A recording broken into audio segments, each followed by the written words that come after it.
come to order. Without objection, the chair is authorized to declare a recess of the committee at any time. I now recognize myself for an opening statement. On July 11th, President Trump tweeted, and I quote, "The Dems think it would be bad for them politically if schools open before the November election, but it's important for children and family." He ended with a threat: may cut off funding if not open. And just yesterday he said, and I quote, "My view is the schools should open. This thing is going away. It will go away like things go away, and my view is that schools should be open." The president views the decision about how to reopen schools as a political dispute about his own re-election. And to paraphrase his press secretary, he is refusing to let science stand in the way. I fundamentally disagree with that approach. Schools must reopen based on science and the safety of our children and teachers, not politics and wishful thinking. I do agree with the president that schools are critically important for children and their families. My first job after I graduated from college was as a high school history teacher. My wife was a school librarian. At this time of year, I remember the anticipation as the start of school would come into focus. 2 of my grandchildren are school age, and I know they are feeling that anticipation now. In May, the Select Subcommittee focused on how to reopen safely through testing, tracing, and targeted containment. I hoped that the administration would implement these measures and that schools could safely reopen in the fall, fully in person. Unfortunately, this is not possible in much of the country. Last Friday, Dr. Fauci told us the virus is still raging across the United States because, unlike Europe, we didn't shut down sufficiently in the first place. We cannot make the same mistake with our schools. We need to follow the science. First, children can get the coronavirus and they can pass it on to others. The president has claimed that children are, and I quote, almost immune to this disease, end of quote. But Dr. Fauci told our subcommittee last week, and I quote, children do get infected. We know that. So therefore, they are not immune, end of quote. Evidence has started to pile up about outbreaks at summer camps, such as CDC's report last week that 76% of children who were tested at an YMCA camp in Georgia had the virus. Other summer camp outbreaks have been documented in Florida, New York, Texas, here in South Carolina, Louisiana, and other states. Nationwide, more than 338,000 children have tested positive for the virus. Second, the CDC has been clear that a key consideration for physically reopening schools is coronavirus rates in the community, and that in-person school presents the, quote, highest risk, end of quote, of spreading the disease. CDC Director Dr. Robert Redfield has warned that in virus hotspots, and I'm quoting him here, remote and distance learning may need to be adopted for some amount of time, end of quote. The White House Coronavirus Task Force reported last week that 21 states are in so-called red zones because they have high positivity rates or rising infections. Reopening schools in these hotspots presents heightened risks. Third, even for schools outside of red zones, CDC experts and other scientists have urged that any schools considering reopening should take steps to limit transmission. That includes improving school ventilation systems, physically distancing, and wearing masks. Our schools face life or death decisions because of the administration's inexcusable failure to get the virus under control over the last 6 months. But there are steps the federal government can take to help schools safely reopen in person and stay open. As Dr. Fauci and Dr. Redfield told us last week, we can control the pandemic by wearing masks, limiting gatherings, closing indoor dining and bars, and practicing social distancing. The president needs to follow and promote this expert advice, not denigrate and distract from it. Rather than threaten to withhold funding from schools, we should ensure every school has the resources it needs to safely educate students during the pandemic, whether remote or in person. The next coronavirus relief package must provide sufficient funding to meet these needs. It must also include the funds in the HEROES Act to provide mobile hotspots and other connectivity devices to students and subsidies to make the internet affordable for low-income families. I urge my Republican colleagues to support these investments in our children. I look forward from hearing from our witnesses who speak from deep expertise and experience in education and public health. I also invited Secretary DeVos to testify today so she could explain why she is pressuring schools to fully reopen despite the risks. I offered to accommodate her schedule, but she refused to appear. I find it hard to understand how Secretary DeVos can expect to lead our nation's effort to safely educate our children during this pandemic if she refuses to speak directly to Congress and the American people. I will now yield to my friend, the distinguished ranking member, Mr. Skillins, for his opening remarks. Well, thank you, Mr. Chairman, and appreciate you calling this hearing. I do want to mention, since the chairman mentioned the president's spokesperson, Kelly McEnany, to finish the quote that was started by the chairman. Quote, she said, "The science is on our side here. We encourage for localities and states to just simply follow the science. Open our schools." That was the president's spokesperson on that issue.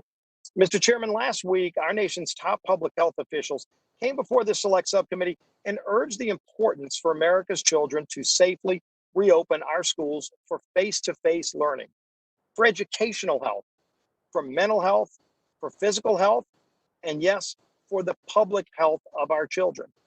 Dr. Redfield, who's the CDC head, testified under oath, quote, "It's important to realize that it's in the public health's best interest for K-12 students to get back into face-to-face learning. There's really very significant public health consequences of the school closure. I do think that it's really important to realize it's not public health versus the economy about school reopening," close quote. CDC guidance further adds, quote, "The harms attributed to closed schools on the social, emotional, and behavioral health, economic well-being, and academic achievement of children in both the short and long term are well known and significant. Aside from a child's home, no other setting has more influence on a child's health and well-being than their school." Dr. Fauci said just last week, School reopenings are important for, quote, the psychological welfare of the children. The fact that many children rely on schools for nutrition, for breakfast, for healthy lunches. The United Nations General Secretary just this week called the situation around the globe with school closings, quote, a generational catastrophe that could waste untold human potential. Mr. Chairman, the overwhelming consensus among the public health community is that for the sake of the health and development of more than 50 million American children, it is critical to safely reopen schools for in-person learning. Let's get more specific. The Federal Child Abuse Prevention and Treatment Act requires each state to have procedures for requiring teachers, principals, and other school personnel to report known or suspected instances of child abuse and neglect. This came up at last week's hearing as well. We've seen the reports of child abuse drop by an average of more than 40% compared to the levels reported during the same period in 2019. That doesn't mean that child abuse has stopped or dropped by 40%. It just means it's not getting discovered because our teachers were doing such a great job of doing that. Now those children are home with those very parents who were abusing them, and it's not getting detected. Imagine the damage to tens of thousands of our children because of that. The evidence from hospitals strongly suggests that child abuse has actually increased during the pandemic, in fact. Teachers can't report what they can't see, and as a result, thousands of children are being abused in America today. We cannot sit by and make excuses. We need to follow the safety guidelines and stand up for those children who are counting on us to take action and do our jobs. Our children in America need us to do what we know we can do. They don't need excuses from us. They need us to look at these challenges and recognize how to overcome them. And there are roadmaps everywhere, from CDC to the American Academy of Pediatrics to so many other organizations. Dr. Redfield added last week, quote, we're seeing, sadly, far greater suicides now than we are deaths from COVID. We're seeing far greater deaths from drug overdose that are above the excess that we had as background than we are seeing the deaths from COVID. Again, I know we're used to seeing the charts and we mourn every death from COVID, but why don't we talk about the other deaths that are happening because people are shutting in, because people are staying home? We cannot act like we're living in a vacuum. We're living in silos. When children aren't in schools, there are very devastating things happening to them.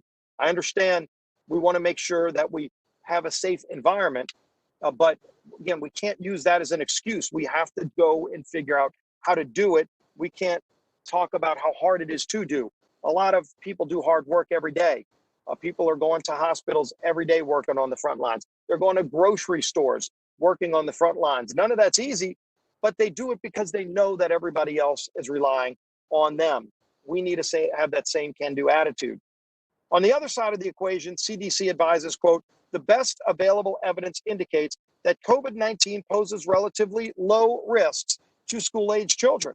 Children appear to be at the lowest risk for contracting COVID-19 compared to adults. As of July 17th, the United States reported that children and adolescents under 18 years old accounted for under 7% of COVID cases and less than 1% of COVID-19 related deaths.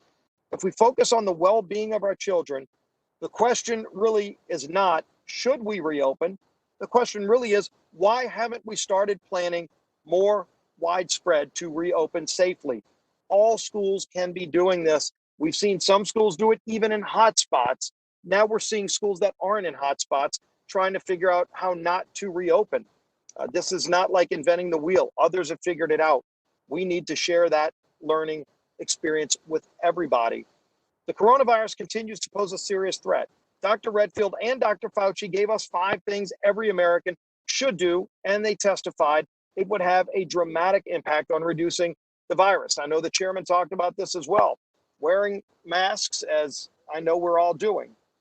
Social distancing, hand hygiene, staying smart about gatherings, and staying out of crowded bars and crowded areas.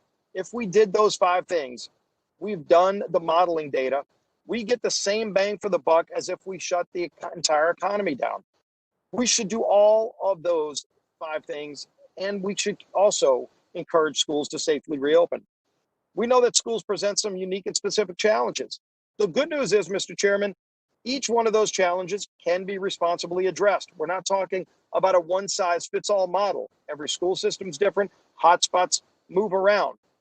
The good news is each one can be responsibly addressed. The main concerns, as we hear, are from teachers. Children may not be at great risk for getting sick, but they can spread the virus. Teachers with high risk factors, like any other person in a high risk factor in anywhere else that they go to work, knows that there are risks that you can help address. But smart school reopening will ensure that the risk of COVID coming into the schools is greatly reduced and the chance of it spreading within the school is also mitigated. Finally, at-risk teachers can be socially distanced from kids by assigning them virtual learning responsibilities or other new tasks associated with mitigating the risk of spreading COVID. In most of the school settings I've seen, teachers aren't just 6 feet away from the nearest student. In many cases, they're over 10 feet away from the nearest student, and they're all wearing masks. Many schools have adopted CDC guidelines on symptom screening. Everyday parents can take their own child's safety and their own safety into their hands. They can take their temperatures. They can complete a checklist for symptoms. If the child or family member exhibits any of those symptoms, the child should just stay home. While no plan is perfect, CDC and the American Academy of Pediatrics have laid out guidelines for safely reopening America's school, and they address those concerns. Those guidelines should be followed by everybody. Once in the schools, students, faculty, and staff, of course, should wear masks and have access to easy hand sanitizing stations. That's why we put over $150 million out there for our states, a lot of which, by the way, is still available and can be used by our schools today. They don't need to wait for Congress to pass a new bill. There is over almost $100 billion available to our schools and anybody else who needs them. Temperature checks as students move throughout the building and require physical distancing are all things that are mentioned. 6 feet or more for desks, keep students in smaller groups. Many schools are doing platoons. Improve ventilation by opening windows. Many schools are looking at conducting classes outdoors where it's possible. Increase wipe downs of desks, chairs, equipment. These are all guidelines that have been laid out. If someone does get sick, and we know, by the way, it's going to happen, have a plan in place to follow those scientific recommendations. Doctors, smart scientists have already laid out how to do it if these things happen. No school system should be just today wondering what to do in those situations. This should have been planned weeks ago. And if not, start planning it today and talk to the other school systems who are opening up next week. In my own home state of Louisiana, we have schools opening up in person next week, and they've already gone through these guidelines. They'll be happy to share that with anybody who is willing. Mr. Chairman, Washington, D.C. just announced that their schools will not be open in the fall. Not one child under the age of 18 has died from COVID in the entire District of Columbia, and yet they're shutting down all schools. If D.C. followed all of the safety guidelines that we just listed, and considering the devastating damage to these children, how can you justify the harm that you're doing to the tens of thousands of children in the city by shutting down in-person learning? Those kids are going to suffer, and we all know it. The data is there. The science is there. The reports are everywhere about what damage is being done to those kids if those schools are not open. Education is a local responsibility, as we know, and each school must adapt to their unique challenges. That's why CDC laid this out in their guidance. It makes clear that a school in a hotspot must be more cautious than a school where transmission is very low. But all schools can and must develop a plan to resume in-person learning. The stakes are too high, and the ability to dramatically lower risk too easily attainable for us to be having an actual debate about whether or not it can be done. It, of course, can be done, and it is being done in hotspots and in places where it's not a hotspot. And yet it's not being done in places where it's not a hotspot. In conclusion, Mr. Chairman, I want to first thank you for holding this hearing. Thank our witnesses that we're about to hear from. Our teachers have faced an unprecedented challenge. In the spring, they had to deal with closing schools early and put out new guidelines. We did see parents, including myself and my wife, step up to become teachers in this new homeschooling environment. Everybody has stepped up to the plate and has had to answer the call to this new challenge that we're all facing. I want to thank all of the teachers and the parents who homeschooled for what they've done and what they're preparing to do to help educate over 50 million children who are counting on us. I want to extend a thank you to all who will help us get our schools reopened and to help our kids have that opportunity to achieve the American dream that we enjoyed, that we owe to them to give them that same opportunity. With that, Mr. Chairman, I yield back. Well, I thank the ranking member for his statement, and I would now like to introduce our witnesses. I'm honored to have the former Secretary of Education, Arne Duncan, with us today. Secretary Duncan led the Department of Education with distinction from 2009 through 2015. Prior to his service under President Obama, Secretary Duncan led the Chicago public schools for 8 years. Since leaving government, Secretary Duncan has returned to Chicago, where he works to help improve opportunities for young people. We're also joined by Dr. Caitlin Rivers, a senior scholar at the Johns Hopkins Center for Health Security and an assistant professor at the Johns Hopkins Bloomberg School of Public Health. Dr. Rivers is an epidemiologist specializing in emerging infectious diseases and a recent panelist for the National Academies of Science on reopening schools during the coronavirus pandemic. We're also grateful to be joined by Superintendent Robert Runcie of Broward County Public Schools in Florida. I would like to yield to my colleague and friend, Congresswoman Wasserman Schultz, who represents the southern portion of Broward County, for a brief introduction. Debbie? Thank you, Mr. Chairman. Thank you, Chairman Clyburn, Ranking Member Scalise, and the Select Subcommittee on the Coronavirus Crisis for allowing me to introduce an esteemed witness from my district, Superintendent Robert Runcie. I'm honored to represent Broward County, which is home to the 6th largest public school district in the country and the 2nd largest in Florida. We entrust the safety and education of nearly 270,000 students and 175,000 learning adults at 241 schools, centers, technical colleges, and 89 charter schools to Superintendent Runcie. Under his leadership, our students have seen improved literacy and graduation rates, college acceptances, and career readiness. He has also expanded technical programs, established the first military academy, and expanded access to speech and debate, art, music, physical education, coding, and STEM offerings. I can personally speak to the superintendent's skillful leadership. My twins graduated from a Broward County public school, and my youngest daughter is currently a senior in the district. During the pandemic, Superintendent Runcie has worked with the school board, principals, teachers, staff, parents, and students to ensure that everyone remains safe and that their education is not compromised. This is no easy task with President Trump and Governor DeSantis at the helm of our state, each one recklessly browbeating schools to return in person, even threatening to withhold funds if they don't return in person 5 days a week, while a virus rages through our community, and just as cases and deaths spike even higher. Yesterday, total cases in our state topped 500,000. Distressing records were set all through July. People are dying, our hospitals are stressed, and a rushed return to school would only put more people at risk. Superintendent Runcie is paving a prudent model pathway, beginning our school year online and keeping our teachers, staff, and students safe, one that other school districts will be able to follow. I'm thrilled to introduce him to you so you can see why he is the pride of Broward County and a remarkable leader of our Broward County Public Schools.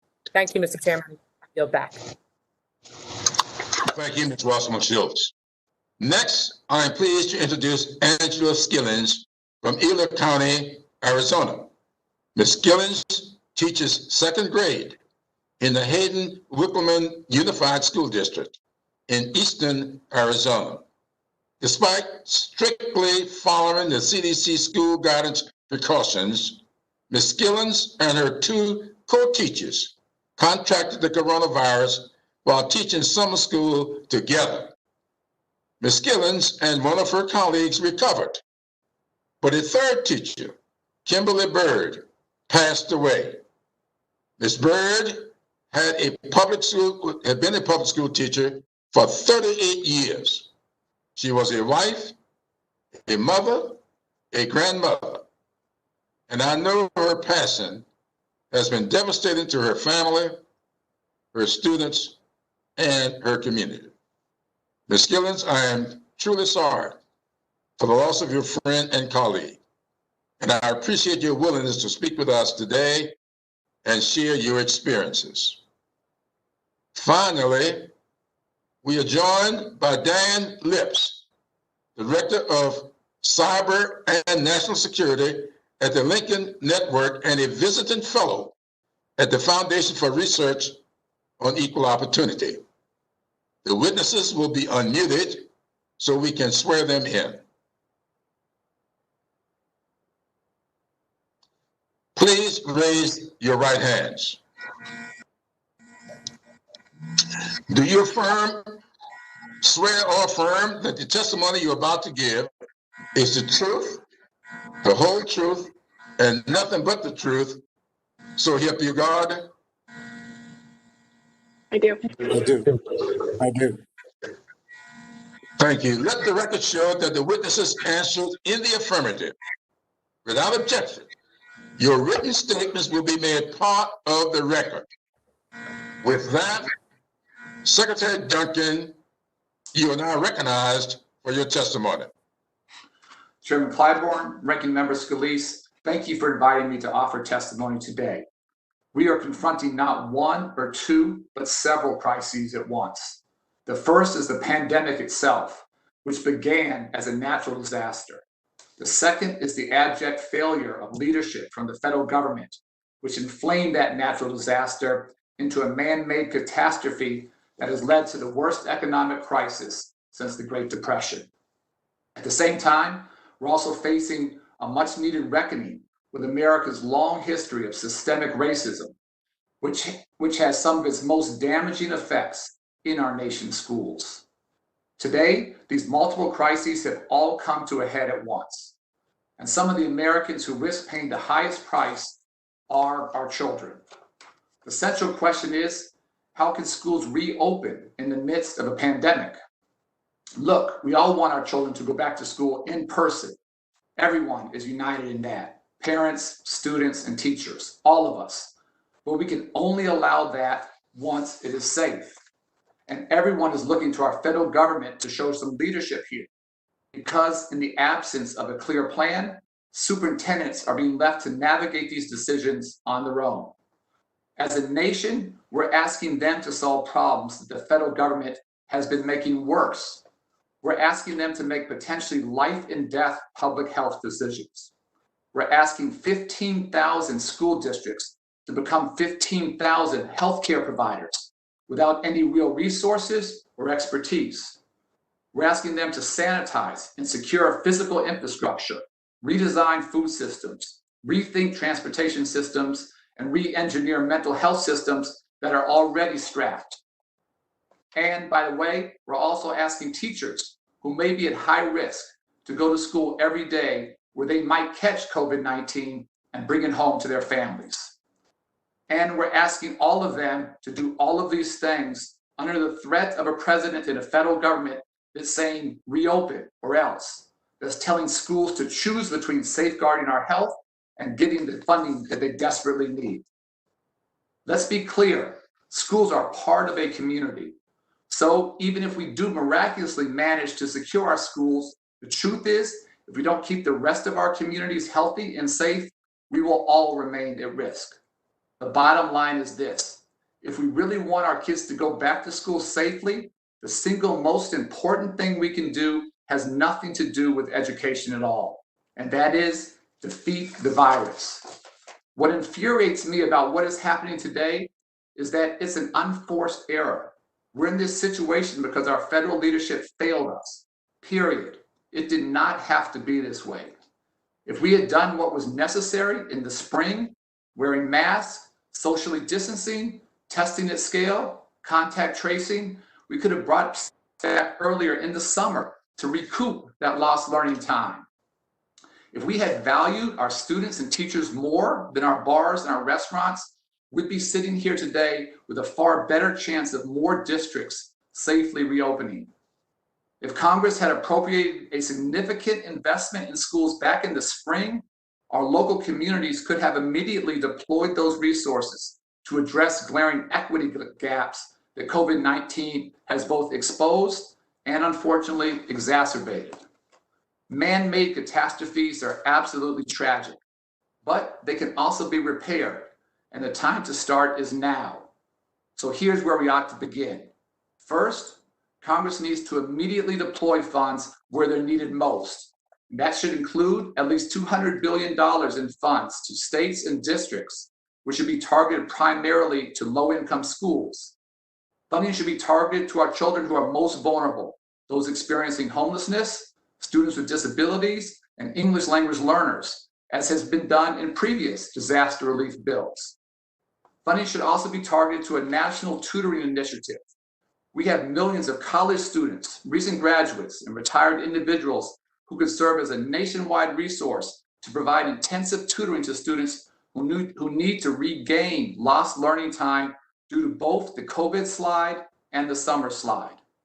The federal government could spur this idea into action in partnership with private sector leaders. $50 billion in child care funds should be included so that this essential system can continue to serve our communities, including our teachers and school staff. And $7 billion in E-rate funding to close the digital divide that exacerbates the inequities in educational opportunity between the haves and have-nots. So that's what we should be doing. And here's what we should not be doing. We should not be delaying the start of the school year. Our children have lost far too much valuable learning time already. Schools need to begin. But how school starts, whether they are in person, remote, or some hybrid model, that's going to have to vary from place to place. And very importantly, our goal can't just be opening schools. It must be keeping them open. Because if we open them up only to close them a short time later, that will just create more instability, more chaos, and more confusion. We don't need any of that. Students, parents, teachers, staff, they all need and deserve stability. So we should be focused on starting school in whatever way is safe and responsible, with a clear goal of bringing more students back over time. I desperately wish that we could go back to earlier this year and change the way this pandemic was managed from the start. But we can't. What we can do is act now, so we don't keep making matters worse. What we can do is something that hasn't been done yet by this administration, and that's put our students, our children, front and center in how we make decisions. Don't they deserve that? Don't the American people deserve that? Thank you again, Chairman Clyburn and Ranking Member Scalise. I appreciate the opportunity to appear before you today. I look forward to taking your questions. Thank you, Mr. Duncan. We will now turn to Dr. Rivers. Dr. Rivers, you're now recognized. Chairman Clyburn, Ranking Member Scalise, and distinguished members of the committee, thank you for the opportunity to speak with you today about safely reopening schools during the pandemic. We have been looking ahead to school reopening since they first closed in March. As I'm sure my colleagues here will attest, schools play multiple essential roles in our communities. They educate our children, they provide basic health care, access to mental health services, meals, and they provide childcare for working parents. In so many ways, schools are the flywheel of our society. But we are not here today because anyone disputes the value of schools. Schools did not close in March because they faded in importance. They closed because of the pandemic. They closed because we care a great deal about protecting children and teachers and families at home and ensuring their health and safety is a top priority. We know more about the virus than we did in March. We know that children are much less likely to experience severe illness than adults, and often their infections are so mild that they are not even detected. Nationwide, less than 10% of recognized coronavirus cases are in children, but we also know there are many more infections that are not detected and that we only see the tip of the iceberg. Children are much less likely to die than adults. Less than 1% of coronavirus deaths in the US are in kids, but less than 1% is not the same as zero. Tragically, 488 people between the ages of 0 and 24 have died of COVID-19 as of July 29th, according to CDC. And schools are not attended only by children. They are also workplaces for teachers and staff who may be at higher risk of severe illness because of their age. And children return home to family members, many of whom may be older adults or have underlying health conditions. Although many gaps in our understanding remain, it's become increasingly clear that it is possible for children to spread the virus. Multiple outbreaks, some quite sizable, have been described in childcare settings. Recently, a report of an outbreak at a summer camp in Georgia found that nearly half of campers were infected. The camp had to close just a few days after opening. There are still some open questions about whether children are as infectious as adults or whether they are somewhat less likely to spread. But the risk here underscores the importance of mitigation measures to slow the virus's spread. On that front, we also know more now than we did in March. In addition to physical distancing and hand hygiene, it's now clear that universal masking and ventilation and air circulation are important for reducing risk. And limiting the number of contacts any person has, which in the school setting may mean hybrid approaches or pods or cohorts, are important options as well. But above all, the most important factor in determining whether schools can safely reopen is the prevalence of the disease in the community.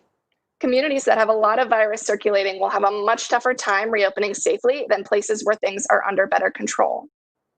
How these factors come together, the importance of schools, the risk of the virus to children, teachers, and family, local disease prevalence, mitigation measures, this is probably the most complex decision that we are facing in this pandemic. We all want in-person learning, but when and how we can make that happen, and how can we do it as safely as possible, is the question at hand. The final word on these decisions should be left to communities. How communities weigh the risks and benefits and resources available to support in-person learning will vary from place to place.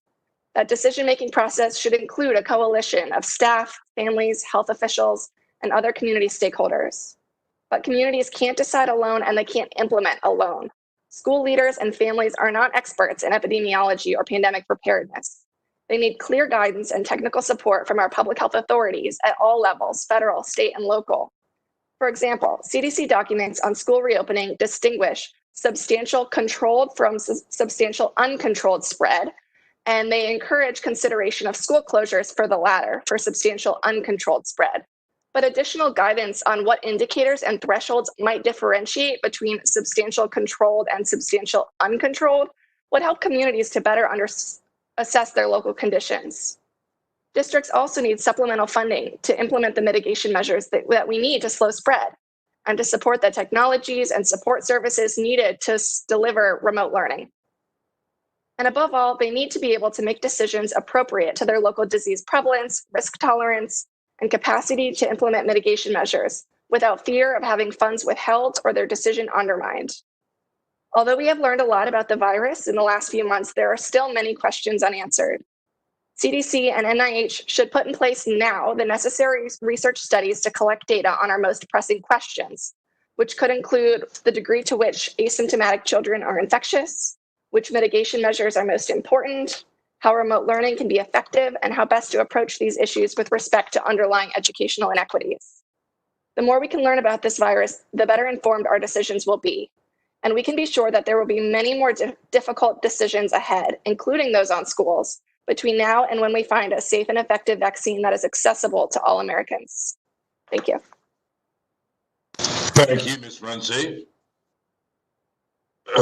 Ms. Runcie, you're now, Ms. Skillins, you are now recognized. Mr. Runcie. Mr. Runcie. Oh, I'm sorry. Mr. Runcie, I'm sorry, yes. you're not recognized. All right, thank you, Chairman Clyburn. And Ranking Member Scalise and distinguished members of the Select Subcommittee on the Coronavirus Crisis. Thank you for the opportunity to testify today. And a special thank you to Congresswoman Debbie Wasserman Schultz for her leadership and relentless support and advocacy for our children. In less than 2 weeks, Broward County Public Schools will start the new school year. The first day of school has always been a day of great anticipation and excitement as every one of our 30,000 employees welcome back almost 270,000 of our precious children into our classrooms, providing valuable learning opportunities for our kids, offering engaging experiences. That's what we live for. The coronavirus pandemic has changed all of that. It is painful and enormously disappointing not to be in a position to open our schools safely. On March 13th, we announced the closing of our school campuses due to the coronavirus pandemic.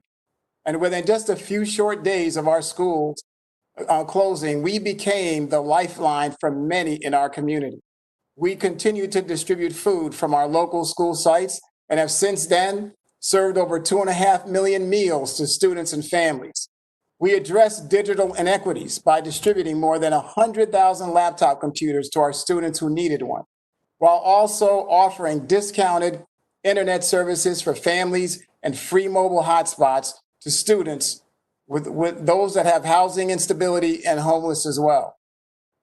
District mental health staff, they continue to provide services to our students. Our amazing school social workers received more than 34,000 referrals and have provided close to 160,000 interventions. Looking forward, a big consideration about how and when we open schools is the state of the pandemic. Unfortunately, South Florida continues to be a hotspot for coronavirus spread in this country. As of this week, Florida had reported more than 480,000 known cases of coronavirus, with the highest concentrations right here in Broward and Miami-Dade counties, where the positivity rate has at times been as high as 20%. Public health experts and infectious disease physicians almost universally recommend that children not go to school until the positive test rate is 3 to 5% over a rolling 2-week average. Our local positive test rate is still averaging above 10%. As we continue to consult with our local public health officials and medical experts for guidance, I've been clear about reopening schools, and that is we will not compromise the health and safety of our students, teachers, and staff. That's our highest priority, period. Faced with an ongoing pandemic that continues to spread through our community, our only option when the school year starts in just a few short days will be to begin with a distance learning, or what we call e-learning model for all students. That is the only way we can educate our students while still keeping them, their teachers, and all employees healthy and safe. We simply cannot risk exposing our students and staff until the coronavirus is under control. Our commitment is to deliver high-quality instruction to our students, regardless of which learning model we provide. We understand that e-learning will never be a substitute for face-to-face teaching and learning in our classrooms. But during this time, our students will continue to learn, and we will work to make the learning environment personal, engaging, interesting, challenging, and fulfilling. I will continue to ask our community for help. The only way our district will be able to open our school buildings is when we've lowered the number of coronavirus cases in our community. It will require each and every one of us to contain community spread of COVID-19 by wearing masks, by physical distancing, and changing our behaviors. I'm also urging and begging our federal government to pass additional coronavirus relief package that responds to the impact of COVID-19 and assists with the ongoing recovery by providing at least $200 billion to public schools across this country that serve over 50 million students. This funding is critically needed to help cover the impending substantial shortfalls in state and local revenue collections, to continue to feed students and their families, to close gaps in remote learning, to expand mental health services, to provide reliable high-speed internet access for all students, and to purchase the necessary PPE materials and equipment for enhanced cleaning and sanitation protocols so we can make our schools safe for our students, teachers, and staff when we open. Our children have so many abilities and talents to develop and countless dreams that are being stifled by COVID-19. We owe it to them and future generations to meet this pandemic head on by developing and implementing national and local strategies to get this pandemic under control, and to provide the necessary funding and support so we can fully open schools and safely provide them with the opportunities to thrive. They deserve nothing less. Thank you, and I look forward to your answering your questions. Thank you, Mr. Runte. Ms. Skillins, you are now recognized. Thank you, Chairman Claiborne, Ranking Member Scalise, and the rest of you distinguished members of this committee for taking your time to hear us today. Chairman Claiborne already talked about Ms. Bird and our story. We were virtually teaching summer school when we contracted COVID-19. Ms. Bird did pass away less than 2 weeks after her after going into the hospital. I am a second grade teacher. I have been teaching for 17 years. This will be my 14th year at this district. We are a very rural, small town in eastern Arizona. We only have around 300 students, kindergarten through 12th grade, 90% Hispanic, 84% free and reduced lunch. Our students start school in kindergarten or preschool, and they stay in the same cohort, same classrooms all through senior year unless they move out of our district. Our school is a community, but we're also a family, and we are all worried about this struggle of returning to school. Our district was just hit again last week. We had 4 more support staff members contract the virus, 7 staff members out of the 60 members of our district staff. That is a little over 11%. We need to, together as a staff, we are worried about each other and about what can happen, and we are not ready to lose another staff member. I think about the emotional impact of our students and them not being in the classroom. I also think about the impact of them losing Miss Bird. She was here for 38 years. She was my son's teacher for 2nd and 3rd grade. She was a dear colleague, a mentor, and a friend. Our students have expressed to me how they were concerned that even I would pass away. And that right there is emotionally damning. If we bring them into the classroom and somebody passes away, how is that going to affect them? I cannot speak for all teachers, but I can speak for the teachers in our community and the teachers I have talked to throughout the United States in the last couple of weeks. We have continually been told that children don't contract and transmit the virus. But how do we know that? We put them in seclusion. We took them out of the classroom in March. They have been sheltered, at least in our community. To me, we are forcing schools to be open. And that is going to put those students back into the petri dish that we have in our classrooms. They spread everything. Students are children. Children are children. They like to be around each other. They like to share. Why are we putting them in there? Do we need that to gain more data on that age group?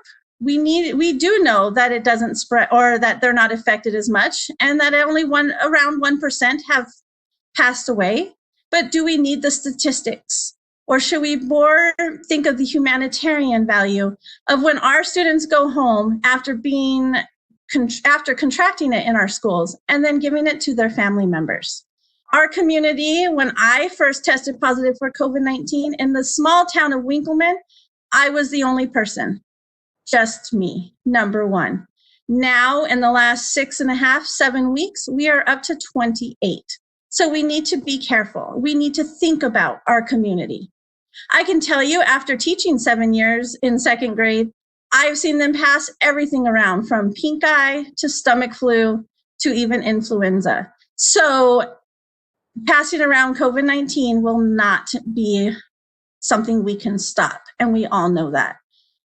My main concern is if we as adults cannot be in a classroom together or into a meeting together, we have to cancel work, we are working from home, then why are we forcing children back into the classroom? Why is their lives not as important as adults? And I understand that adults, contract and have problems. But if we bring kids into the classroom, they're taking it home. And these kids, yes, are our future. They are our leaders. They're going to be there 30, 40 years from now, and we need to protect them now. Teachers will be teaching at our district online. We will be teaching face-to-face, offering whole group and small group instruction on a virtual platform. Schools are making adjustments to address the student needs per their districts. Our district is also putting an emphasis on social and emotional learning. Yes, teachers want to be in their classroom, but teachers also need to think of themselves and their families. Our jobs, our careers are not just about our students. We also have to worry about our community and the people we work with and our own families at home. I was looking at the money, and yes, I would like to thank our government, our government for what they have given to us. That helped our district by the things that we needed to get started with students in our classroom. But we also have to think about the other stuff. If our buses are going to be making more runs, we're going to need more money to help with transportation. We're going to need more money to help with substitute teaching. If a teacher has to teach from home and we have students in the classroom, we will have to have someone in the classroom with them. They cannot just sit in the classroom while the teacher is online.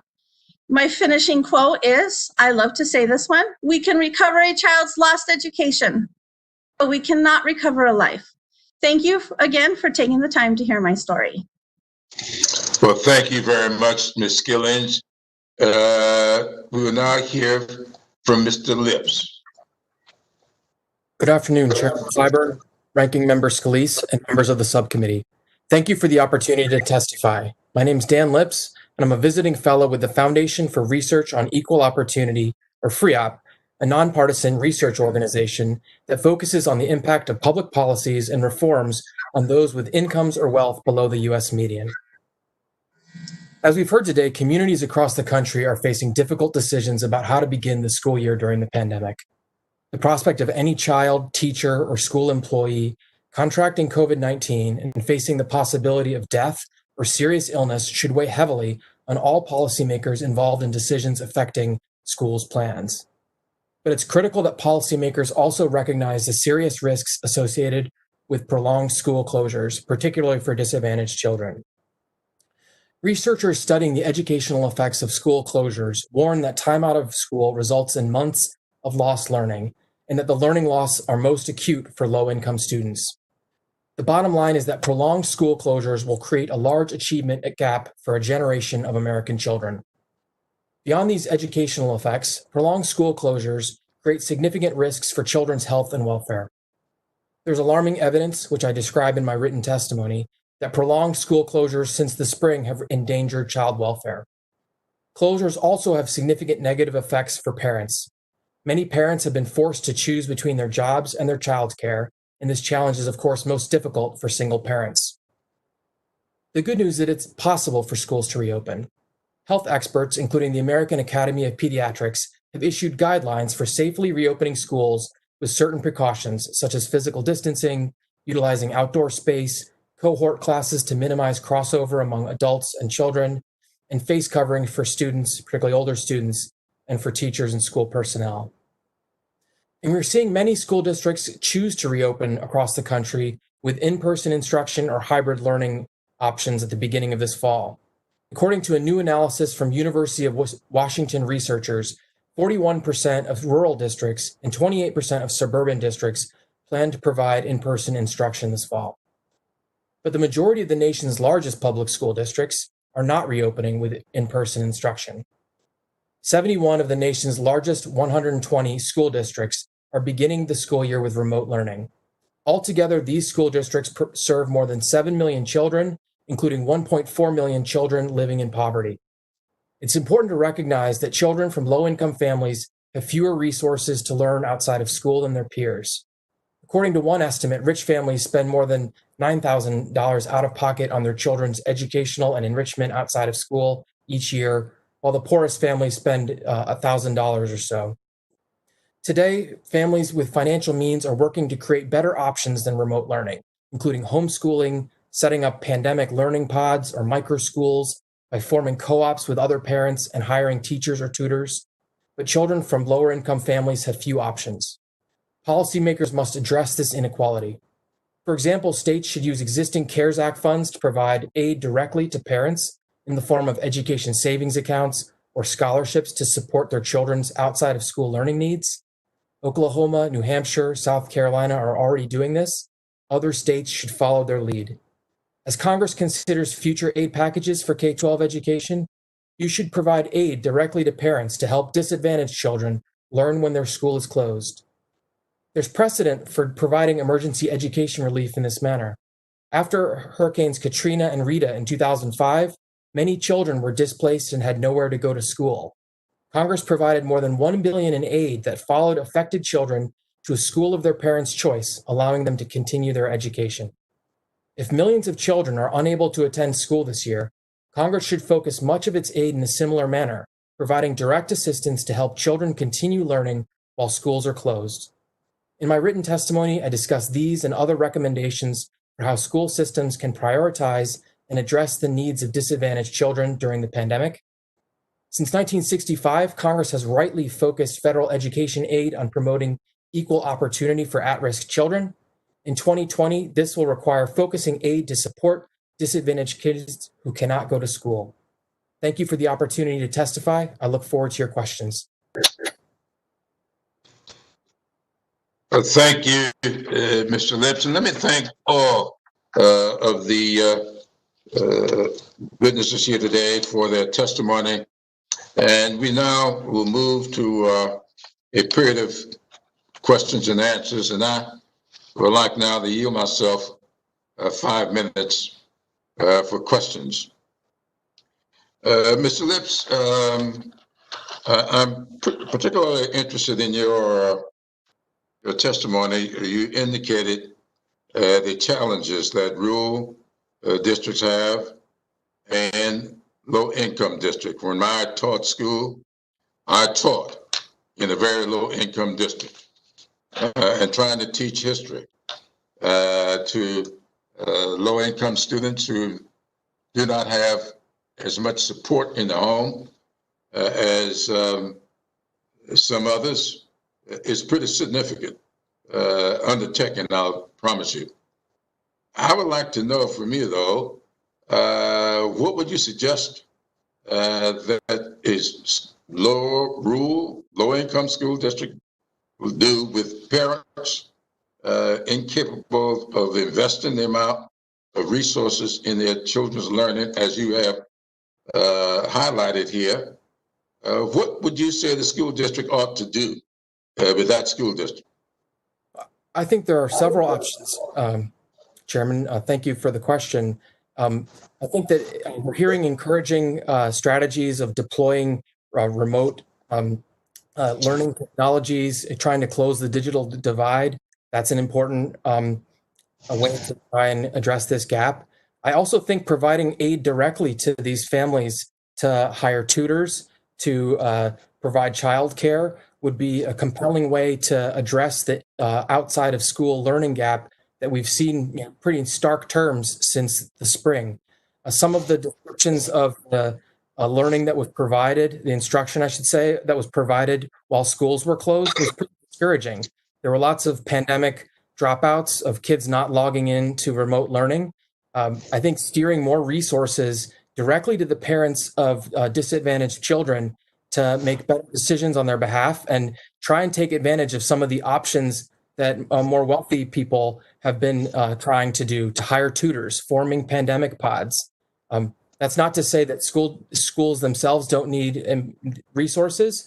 I'm suggesting that some of that aid should be provided directly to parents. Well, I agree with that, but let me follow up a little bit. I'm concerned about, you mentioned online learning at the outset, which is great if you connect it. If you're from a school district where the adoption rate is around 35%, as it is in my congressional district, and you're low income in the first place, and therefore you aren't able to hire tutors. And if you're able to hire tutors, then we have another problem with distancing and masking and other issues. How would you suggest that school district function? Mr. Chairman, thank you for the question. On the first point, I absolutely agree with some of the projects that were described earlier in terms of providing remote instruction to disadvantaged children and trying to close the digital divide by providing subsidized internet access and hardware, information technology hardware to close that gap. At the same time, I think that there could be real great opportunities to provide direct scholarship aid or education savings account aid directly to low-income families so that they can partner with a couple other families and hire a tutor to make sure that children don't suffer the learning loss that you really should be expecting at this point with these prolonged school closures. Understanding that there's likely risks of people gathering in together in any circumstance. Under a pandemic pod or micro school, it would at least be a smaller group of children. The ability to adhere to CDC guidelines by social distancing would be very feasible if a tutor was working with, say, 4 or 5 kids at a time while schools are closed. Well, thank you. I'll now yield to the ranking member for any questions you may have.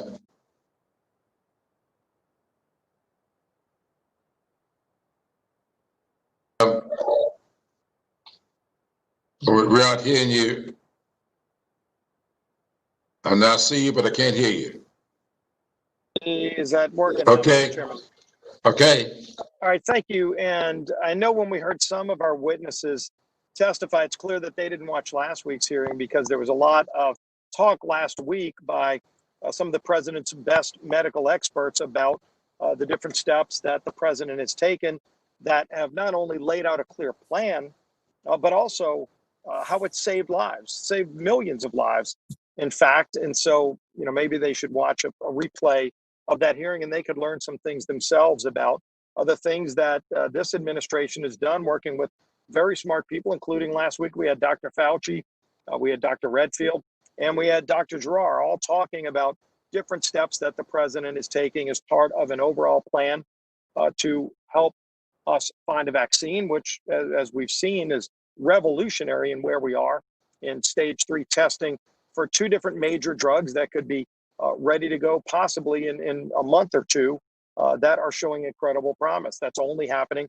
because of the president's plan called Operation Warp Speed, which I would direct them to go see. It's a way that the president has moved all of the red tape of agencies like the FDA out of the way so that we could focus all of our resources from our smartest scientists in the world into finding a vaccine and other therapies like remdesivir that they have also approved for treatment for COVID-19. But we've also seen all of the steps that have been taken by the administration to lay out guidance from the Centers for Disease Control to CMS and other agencies to safely reopen businesses, nursing homes, and of course, as we're talking about today, Mr. Chairman, safely reopening schools. And it's not just the CDC that's put out these guidelines, it's other respected agencies like the American Academy of Pediatrics, probably the most well-respected people who deal with the health of our children, pediatric doctors. And they laid out guidelines. They didn't say that you just throw the kids back into school and have a petri dish setting, probably like we did before. I think, that when you go back to a setting that we'll see in the next few weeks, it won't be anything like what we've seen before. And there were things like all kind of viruses with a common flu killed kids all across the country. And maybe we should have been taking better steps like we're taking now on hygiene and washing hands and other basic things. But now we know a lot more than we did just a few months ago. We know how to reopen safely, and the guidelines are there very clearly for how to do it. What's interesting is that some school systems have spent all their time working to get it done, and then you see a few, unfortunately, that are trying to find reasons not to get it done. And it's not for lack of money. I know I've heard a lot of talk about money, but as I talked about last week, states have nearly $100 billion that we've already sent them that can be used to safely reopen schools. And I haven't seen a run on that money. The money's still there.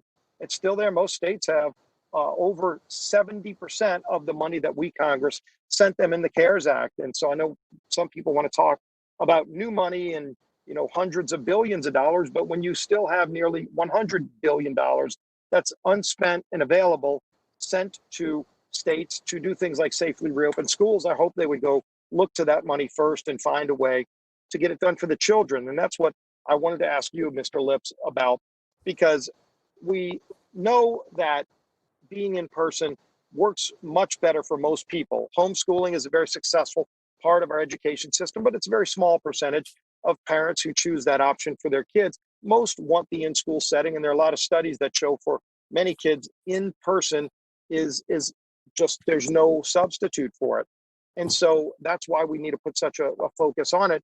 Have you seen in those guidelines that it's flexible enough to handle different kinds of school systems in different kinds of parts of the country, Mr. Lips? Absolutely. I think that what we really need here is flexibility. And for schools to respond effectively, we need to think creatively about bringing kids back into the classroom.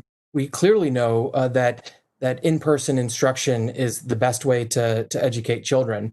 What we saw during the spring when many school districts were not providing one-on-one instruction when schools were remote, lots of parents reported that their children really didn't learn very much and weren't logging in consistently. We saw pandemic dropouts of kids in some cities, as much as 1/5 of the kids never logged on. Educationally, we need kids to be in the classroom to be able to benefit from in-person instruction. But also there's the critical element that you discussed before about the schools being the front lines of our child welfare system.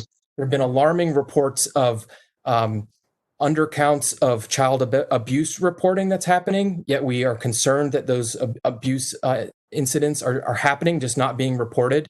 There's been an alarming increase in calls to the National Sexual Abuse Hotline, including increased calls from children. We need kids back in school when it's safe, both educationally but also for children's welfare. Thank you very much, and Mr. Chairman, I yield back. Thank you, gentlemen, for yielding back. The chair now recognizes Ms. Waters for 5 minutes. Thank you very much, Mr. Chairman. I'm very, very pleased that you're holding this hearing.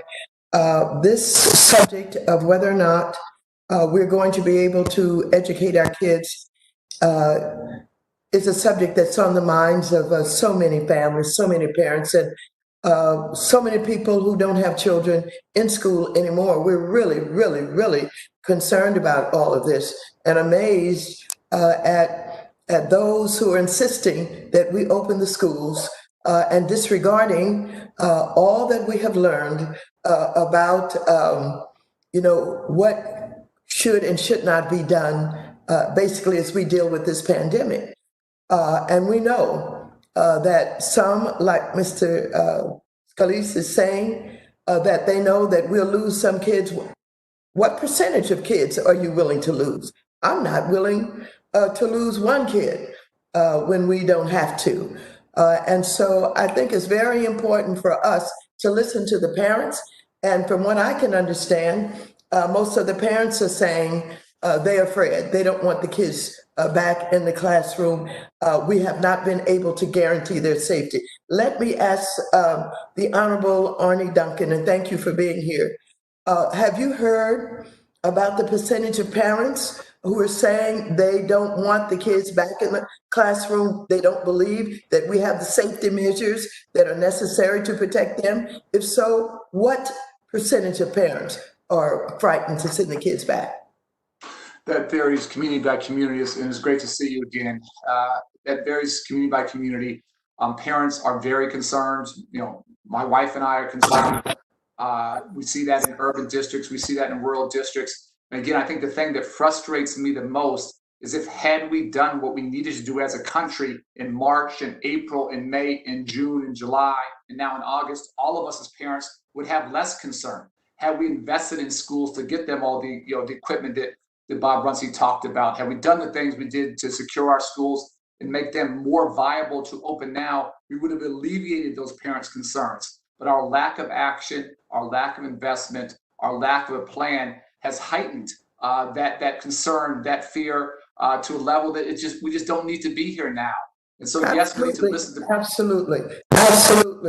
Arnie, I understand that some of the schools in the richer areas certainly are not sending their kids back. They are opting for tutors, et cetera, et cetera.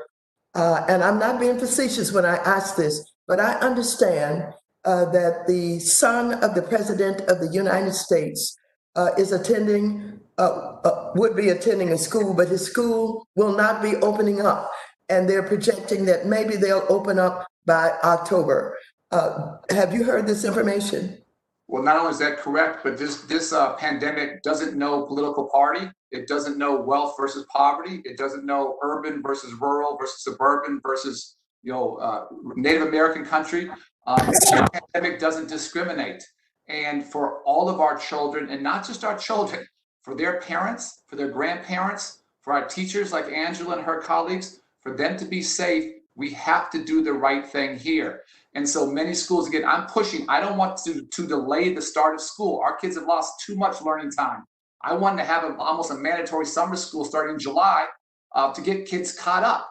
Because we didn't have a discipline as a country, as adults, because we had such horrific leadership from the top, we did not do what we needed to do. So we need to open and we need to close that digital divide. So, the idea of the children can only learn, 5 days a week, 6 hours a day in a physical building, that doesn't make any sense. Kids should be able to learn anything they want, anytime, anywhere, any place. Let me just say that I met with Superintendent Buettner for the greater Los Angeles area, LAUSD, and he was talking about our Title I students. Our Title I students, we know, are poor. They have dysfunctional families, whatever, what have you. And he said if he had $350 million for the state of California to ensure that they have the technology, the supplies, and the ability to do distant learning, he believes that we certainly could do learning with them. We should not allow them to be dropped off of the agenda. Do you think we should pay special attention to those children whose parents have not been able to afford the computers, and we need the broadband and all of that for them to be able to participate in distant learning? Do you think we should direct some money directly to those students, like Title I students? We absolutely have to do that. And what this pandemic has done, what the murder of George Floyd has done, is it's just slapped us all in the face at these massive, long-standing systemic inequities that have existed forever. And now as a country, we can't hide from them. So making sure that children, every child has access, not just to computer, but to the internet, to Wi-Fi. That should be as ubiquitous now as water and electricity. Making sure those families have access so that kids can learn anything they want, anytime, anywhere, any place, find their path, find their genius. We have to do that. We should have done that before. We have to do it now. But let me just say, what troubles me so much is districts like LA are having to come. My time is up, but I want Mr. Daniels to know that I like what he's talking about with tutoring and teaching 1 and 2 and 3 kids in the community. I'm going to get in touch with him and talk with him about that some more. I wish we had more time. Thank you very much. Thank you. The chair now recognizes Mr. Luktemeyer for 5 minutes. Thank you, Mr. Chairman. And just to follow up on last week's hearing, in that hearing, I had a long discussion with Dr. Redfield with regards to the incorrect coding of individuals' deaths so that there was an overstatement of deaths due to corona, which was a follow-up to a previous question I asked of Admiral Gurwar in a previous hearing. And and we found out 2 more states now are actually looking into this as well. And we have sent a letter, and I think I sent a copy of it to you, requesting information from both Dr. Redfield and the Admiral with regards to what they're going to be doing about it. So just to give you a heads up. Mr. Lips, just want to talk to you just a second with regards to something that Dr. Redfield said last week. He said, I want to reemphasize because I don't think I can emphasize it enough. As the director of the Center for Disease Control, the leading public health agency in the world, it is in the public health interest to these K through 12 students to get those students back open to face-to-face learning. We have to be honest that the public health interest of students in this nation right now is to get a quality education in face-to-face learning. From your previous statements, I assume you agree with that statement, Mr. Lips. I do. I think that should certainly be the goal. We should be doing everything we can to get children back into school in a safe manner. And we should be giving flexibility to parents and teachers and school personnel to make decisions about risk to create the best circumstance for our local communities. But certainly the goal should be trying to get kids back in school. These prolonged school closures are devastating for children, particularly for low-income children who we know are falling further and further behind every day that schools remain closed. So we've seen public health guidance from the American Academy of Pediatrics, the CDC, of best practices that can be used to reopen schools. Wherever possible, schools should think creatively about following those guidelines to bring kids back into the classroom. Well, I know that there's a paper put out by the CDC that is very extensive, 8 pages here, and it deals with everything from comparing the COVID to the flu, harmful learning aspects that if we don't go back to school, with regards to losing past education, how they fall backwards, and then the digital way, the virtual way of learning, where it can get you by. It's not a very good, efficient way of doing it. The social emotional skill development that is not there. Safety, which I think you've mentioned. We're one of the few people who mentioned safety today. Nutrition, physical activity. These are all important things I think that we need to consider when you start taking a look at. And this is why the professionals have all said that we need to go back to school. With that in mind, Secretary Duncan, in May of 2009, during a spring H1N1 outbreak, the outbreak that killed 358 children between April and October of that year, you said to the school superintendents and principals, I quote, "I urge you to take your cues from the public health officials in your area, in your state, and at the Centers for Disease Control and Prevention."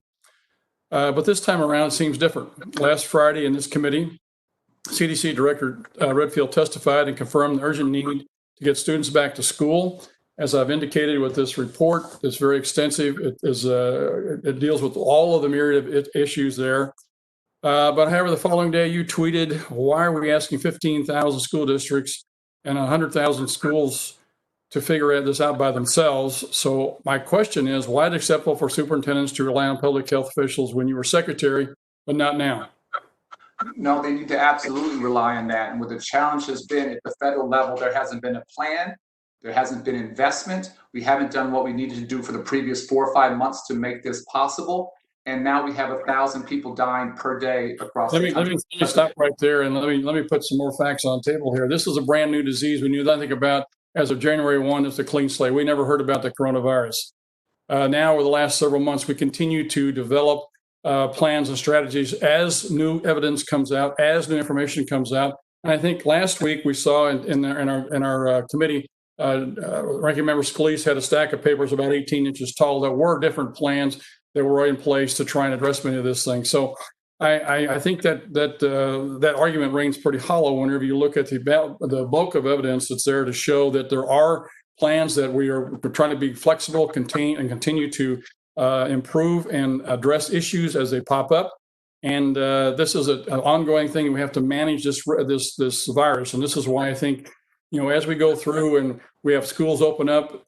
In my area, it's not unusual to have a school closed down for a day or 2 or 3 with the flu that runs through the community. I would anticipate that same thing happening here. As the COVID runs through the community, go down for a period of a week or so and come back up. I think we can manage this thing, and we just have to learn how to do that. So with that, I yield back to the chairman. Thank the gentleman from Leland back. The chair now recognizes Ms. Maloney for 5 minutes.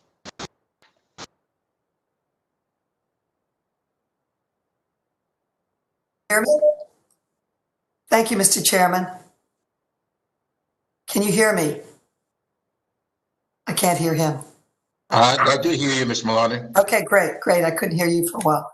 The evidence shows that children catch coronavirus and they spread it to adults, including teachers, bus drivers, cafeteria workers, parents, and grandparents. Just last Friday, the CDC released a report of a coronavirus outbreak at a Georgia summer camp. 3/4 of the campers tested positive. Children under 10 got the virus at higher rates than older kids and adults. This is not just an isolated incident. The American Association of Pediatrics reports that more than 100,000 children have tested positive for coronavirus. Secretary Duncan, you co-authored an article with one former education secretary and one former head of CDC that identified 8 basic steps to reopen schools. In that article, you stated, and I quote, "Despite precautions, there will inevitably be coronavirus cases at schools," end quote. So this distinguished Mr. Secretary, thank you for joining us once again. Why are you so sure that there will be additional coronavirus cases if we fully reopen all schools? Well, first, I'll just say both education and fighting a pandemic, there's nothing partisan about this. This is all bipartisan. We all care about kids. We should all care about the health and safety of our children, their education, and the adults. I was very pleased to be able to do that with Dr. Frieden and with my predecessor, Margaret Spellings, who happens to be Republican. We've done a lot of really important work together. Unfortunately, our schools are not islands. They don't have bubbles wrapped around them. Our schools reflect our communities.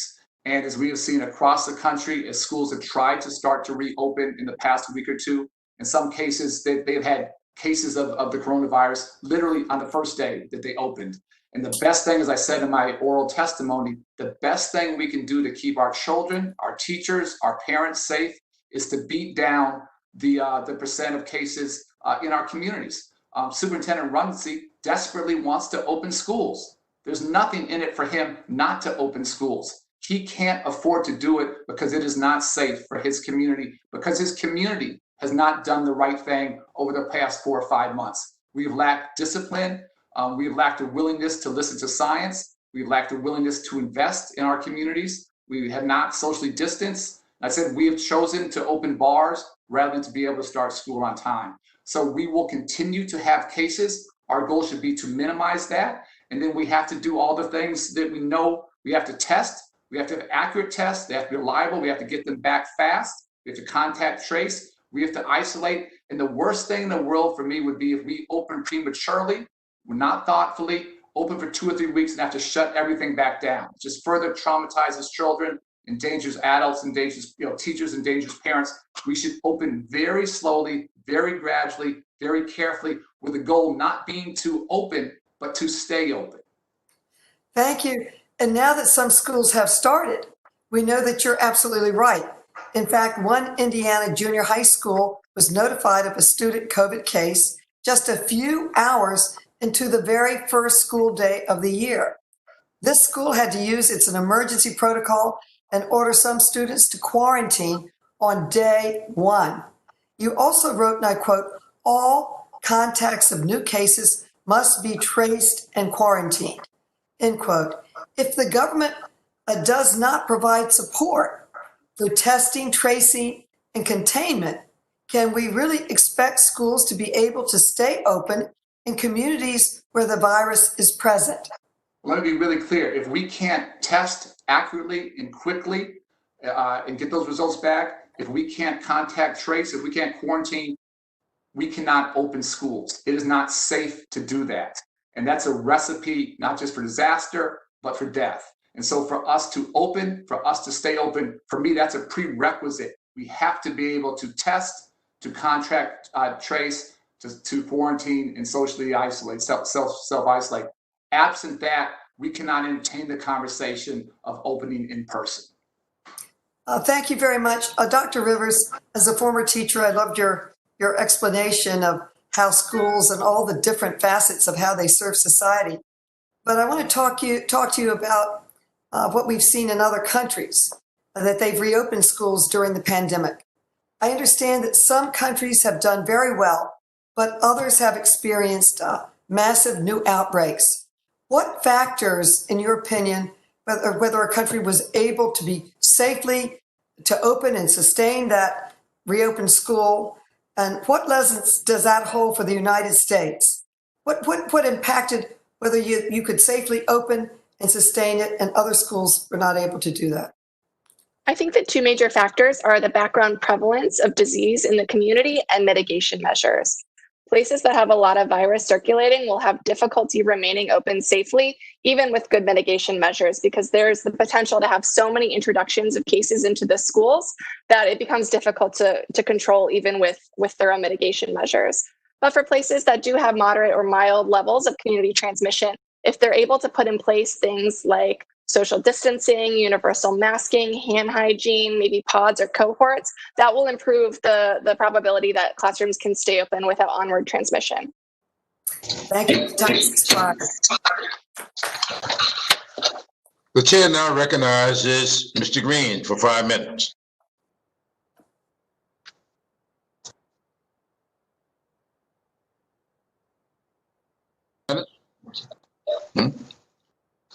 Say it one more time. Mr. Green, you're now recognized for 5 minutes. Got him? Where is this?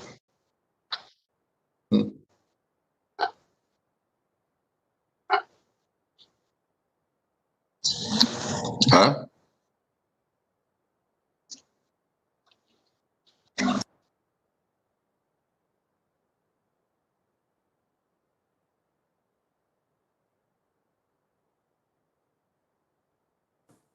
Chairman Clyburn. Mr. Green, do you hear me? Chairman Clyburn. Yes? Are you talking to me, sir? Mr. Green, yes. We have some malfunction here. Can you hear me okay now? Yes, sir. Is it my turn to go? Is that what you're saying? Yes, sir. Okay. You're now recognized for 5 minutes. Okay, thank you very much. Thank you, Chairman and Ranking Member, and our witnesses. I want to first address an issue of concern to me, the handling of positive COVID tests and death reporting. From some estimates, the federal government has been reimbursing healthcare providers anywhere between $5,000 to $39,000, depending on the severity of the case. And that is, providers get a 20% add-on payment for Medicare and COVID-19 patients over non-COVID patients. Clearly, there's a financial incentive to report, if not inflate, COVID cases. The Democrat governor of Colorado retroactively lowered their fatality count due to inconsistencies by 12%. Cause of death after a motor vehicle trauma that's sudden death listed as COVID is not proper. If it's just 10% inflated nationally, that's 15,000 plus cases getting the extra 20% where it's not warranted. It also affects the number upon which important decisions are made. And I'd like to take this opportunity to ask the chairman to request that the GAO conduct an audit of every single COVID death, how the reimbursement payments work, how exactly the amounts are determined, the extent to which waste, fraud, and abuse may be occurring. This study would be extremely helpful to Congress in how we can protect taxpayer dollars and direct relief to legitimate causes. Now on to the topic of sending kids back to schools. I believe we must listen to the experts. The CDC says, quote, the best available evidence indicates if children become infected, they are far less likely to suffer severe symptoms, end quote. The CDC advised that, quote, aside from a child's home, no other setting has more influence on a child's health and well-being than their school, end quote. Let me note that children account for less than 7% of U.S. cases, less than 0.1% of deaths, and almost all of those have confounding medical variables. In other testimony before the Oversight Committee, Dr. Redfield said 7.1 million children get nutritional behavioral health counseling from school. Adolescent suicides are on the rise, child abuse is on the rise, and schools and teachers are typically the first to report it. Dr. Redfield even said this is not public health versus the economy. For the children, it's public health decision versus a public health decision. Let's open the schools. That's what he said. As a physician, I'm keenly aware of the risk-benefit decisions. Often we prescribe medications with significant, even deadly side effects.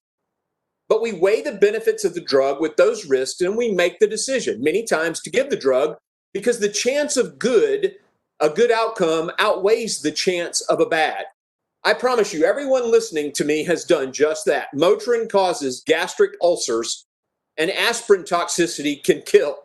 Dr. Redfield from the CDC was clear. The risk to students being out of school, risk to their nutritional health, risk of suicide, risk of child abuse, loss of mental health counseling, loss of school nurses providing a degree of health that they can't get at home, all will produce far greater harm to our children than will be harmed by COVID-19. It's not even close. On the other hand, the argument for adults, 33,800 additional dead from undiagnosed cancers, additional 77,000 suicides, the massive increases in out-of-hospital cardiac arrest may or may not balance those lost due to COVID. So for adults, the risk-benefit ratio is harder to make. I completely agree. But in children, that risk-benefit ratio is undeniable and undebatable. If we do not open our schools, we will do far more harm to children than we ever would letting them return to the classroom with social distancing, etc., and while protecting at-risk students and teachers. One witness today stated that we had lost over 400 children to COVID-19, all of which are tragedies. The witness mentioned that we should act to save just one life, or in other words, we should close the entire nation's schools to save one life. If we follow that logic, we will never allow a single child to ride in an automobile. Last year, 4,074 children died in automobile accidents. If my math skills serve me well, that's 10 times more than died to COVID. Should we stop all children from riding in cars? No. As a physician, I firmly believe the right decision is to reopen our schools. The risk-benefit ratio is right there. Now I'd like to make one more point. Nowhere in the Constitution of the United States does it give the federal government a right to tell Tennessee whether we can open our schools. This whole discussion is federal government overreach. Tennessee is quite competent enough to make this decision on its own. We need to stay out of Tennessee and our other states making this decision. Thank you, Mr. Chairman, and with that, I yield. Thank you for yielding. I might add, as before recognizing Mr. Foster, let the chair recognize Mr. Maloney for a UC, unanimous consent request.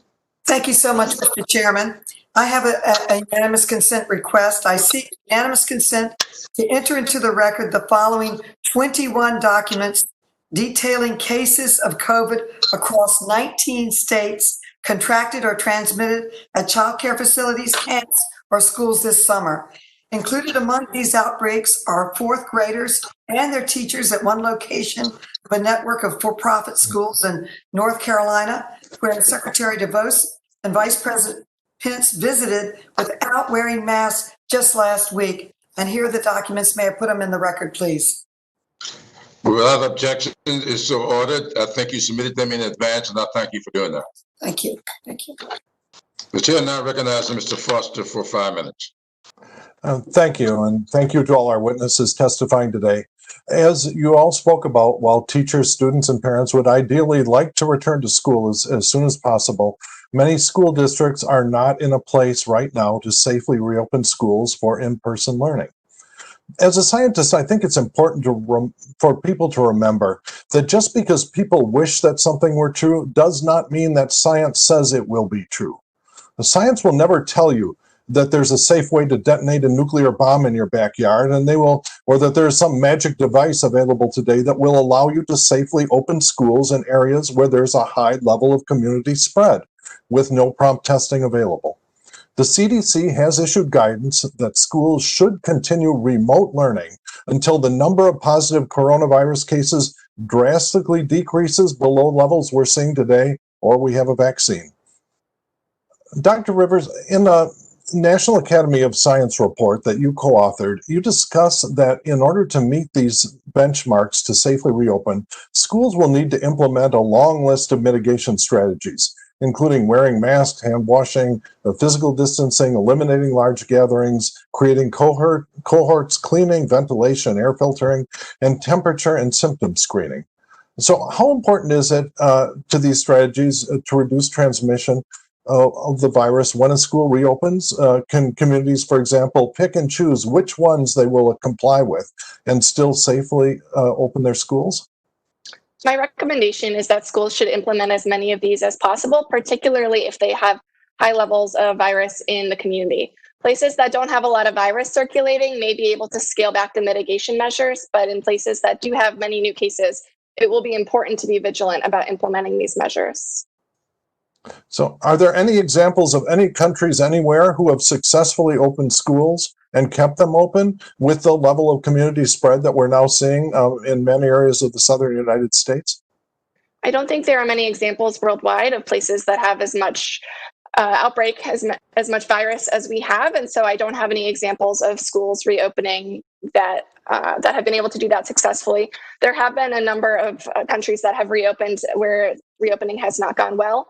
In Israel, for example, schools were reopened in May, and led to the acceleration of the outbreak in the community, and so they had to close down again. And I think that's a cautionary tale for what may happen if you do reopen when there is a lot of virus circulating. Thank you. Secretary Duncan, what enforceable policies can be put into place so that all students, teachers, administrators, and other school employees can follow the CDC safety guidelines about wearing face coverings, maintaining social distancing, washing hands, and so on? And in particular, how do you enforce these guidelines? You know, how do you detect violations, and how do you respond when violations are detected? Yeah, so I think there are a number of things that aren't 100% guaranteed for success, but at least gives you a chance to try and keep people safe. And you just touched on a lot of them, Congressman. It's good to see you again. You know, first, obviously, the social distancing is absolutely critical. That has to happen. You know, that's a hard thing for 4-year-olds, 6-year-olds, 8-year-olds to not play tag or not do whatever. But we have to establish some new norms there. The masks are a must, a mandatory thing. You're going to see things around, plexiglass shields around desks or maybe in front of the teacher's desk. But I just wanted to, elaborate on just the complexity of this. How do we keep, bathrooms clean? How do we change walking in terms of hallways? How do we think very differently about buses and transportation? How do we think differently about delivering food? All these things are really hard. And I think what we have to rely on are our teachers and principals leading by example. And then if students don't do it or teachers don't do it, that principal, that accountable, responsible adult at the building, just as now people who go on airlines and aren't wearing masks are being asked to leave. Unfortunately, we're going to have to do those types of things in schools if we're concerned about everybody's safety, again, not just the children, but the staff and parents and grandparents at home. Yeah, I'd like to ask quickly about just how prompt the testing has to be useful. Last week, the committee heard from Admiral Giroir that over 40% of the tests that we're seeing nationwide take more than 3 days to get results. While Dr. Fauci testified that waiting multiple days for a test result is not good enough, and I think, quote, in many respects obviates the whole purpose. So, for example, professional sports teams or those visiting the White House, are tested promptly and they get the results quickly. So, Dr. Rivers, is this level of testing realistically going to be available in most school districts? And what are the implications if the testing takes longer? I think the first goal is to have test results returned within 48 hours, and the second goal is within 24 hours. And that's to enable the isolation, the contact tracing, and the quarantine that allows us to break chains of transmission. If we don't have those capabilities in place, it becomes very hard to get ahead of the outbreak. And we see a lot more virus circulating, and we'll have a lot more difficulty maintaining or regaining control. Thank you. I'm out of time and yield back.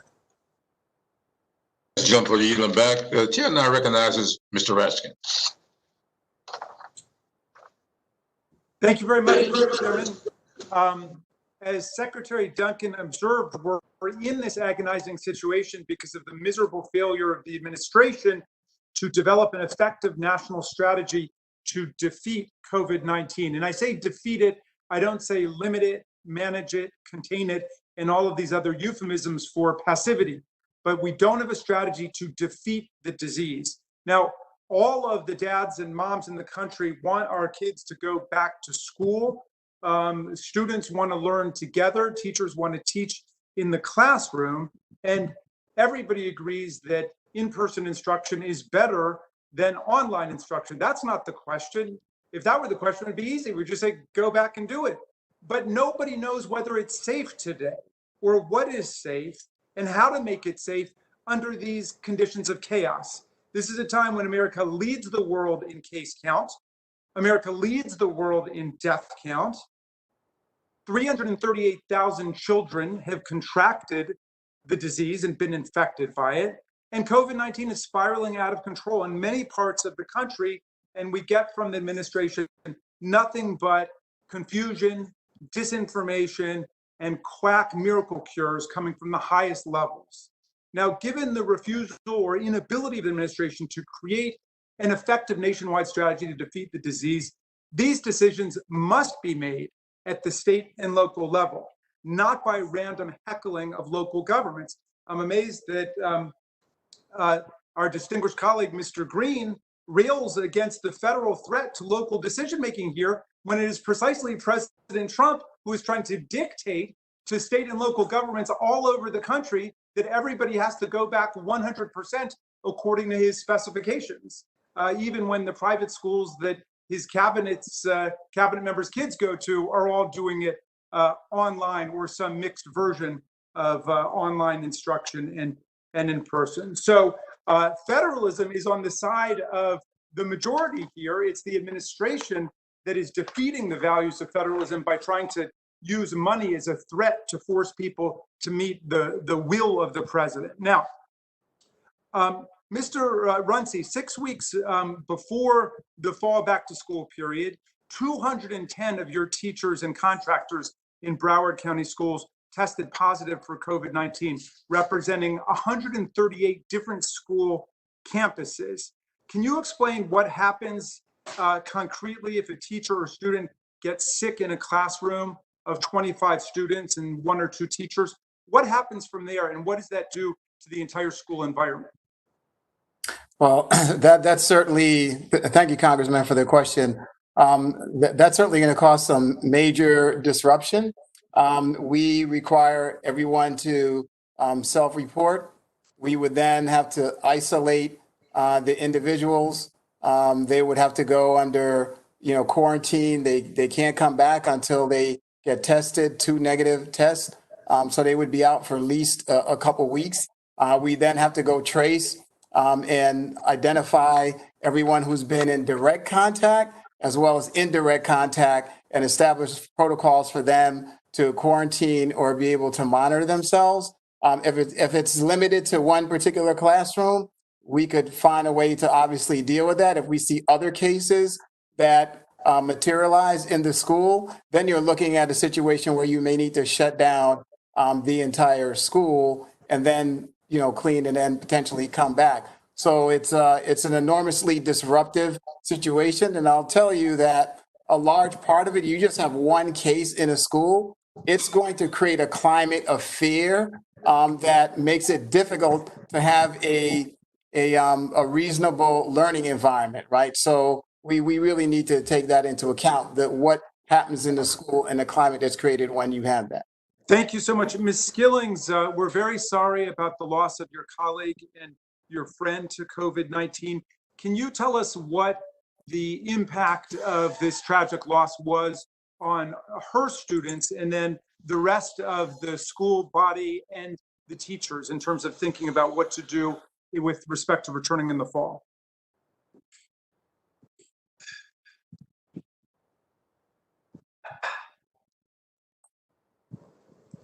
Ms. Skillins? I don't think Ms. Skillins, can you hear me? The impact of this tragic loss was on her students and then the rest of the school body and teachers in terms of thinking about what to do with respect to returning in the fall. That's for me? Yes, that's for you. Can you hear me okay? Yes, we can hear you. I cannot hear any of you. I have a friend who is live streaming and letting me hear her through her cell phone. I can tell you that in our community, the parents have expressed that the students are feeling a lot of stress with the loss of our colleague. Yesterday, many of them got her letter from the end of the year. It was a poem with their names on it, and the parents shared on social media their students crying and reading the heartfelt poem that she wrote for each individual student. As for former students, I have had former students call me and express how it is hard for them at the loss of a teacher that they all have come to love and admire. So many of them have gone into education because of being in her classroom. As for the teachers and our staff, we have been devastated. It is the hardest thing to go through the loss of someone who you are so close to. We have a very low teacher turnover. Teachers are here to stay because we come from this community and we stay in our community and dedicate ourselves to this family. And Secretary Duncan, what would it mean for schools across America? You're behind Jenna, so I don't hear. I'm sorry, what would it mean for Mr. schools across America if they decide quickly to reopen in the fall and then Hey, Mark, large groups Mr. of Raskin, teachers, staff, and students get sick? Mr. Raskin, Yes. your time has expired. Okay. You recognize, do you have a request to make?